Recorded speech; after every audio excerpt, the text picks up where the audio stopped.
It was about 17 degrees outside, the door's open, and Winry's coming. So Kerrisa started pushing, and the head popped out slowly. It started off Sunday morning that Kerrisa started going into labor.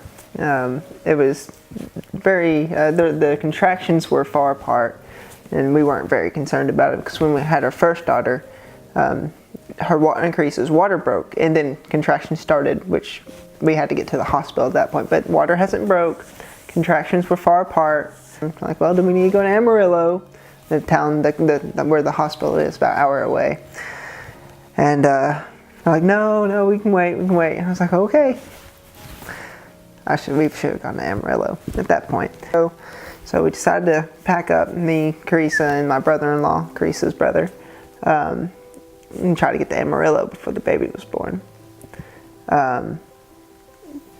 So we pack in the car, and Kerrisa's really having a lot of hard labor pains at this point. We get in the car, we drive 10 minutes, 15 minutes down the road, and Kerrisa's screaming. The water broke, and about 2 minutes after that, we're pulling over on the side of the road.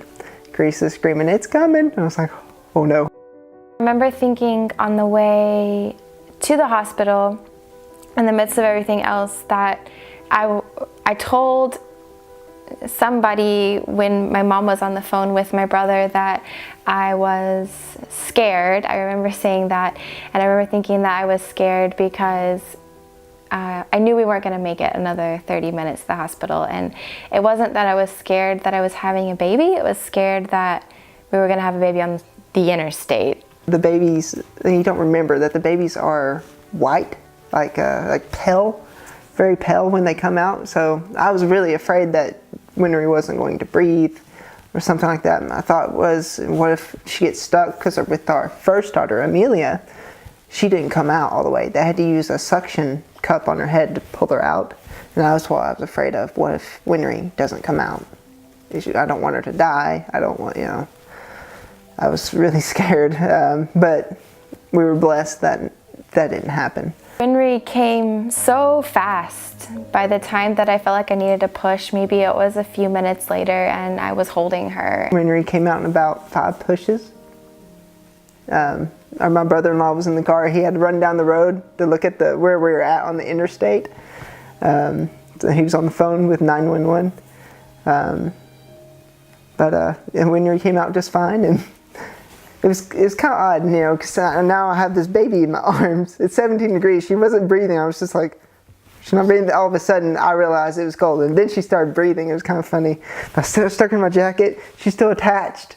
I'm like, what do I need to do, But Kerrisa's like, Henry, here. I was like, okay. Well, I'm trying to move her around because the umbilical cord's still attached. And I was like, okay, well, weaving in and out, trying to get Kerrisa to sit down, where I can hand her to Winry to Kerrisa. But at that point, we got her in the car, got the blanket around her, sit back in the car, and Kerrisa just has this longing stare out the window. I'm just kind of looking at her. She just looks at me and just like, this is one of the most empowering moments of my life. I was able to just do what my body needed to do, and I wasn't stressed by the atmosphere of the hospital, which for me was very stressful. And it was just a neat experience. And then I remember sitting there after I was holding her and just thinking that, I just did that by myself, and I kind of felt maybe, I don't know the word, like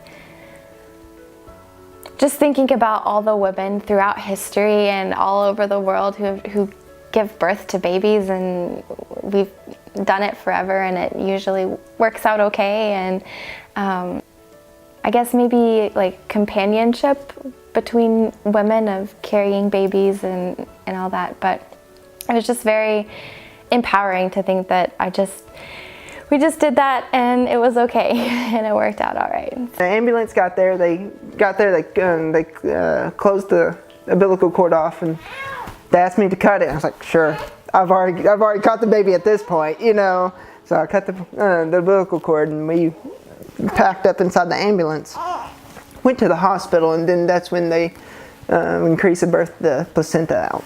To hold Winry and think that, I just gave birth to her was really special to just be able to hold her right away.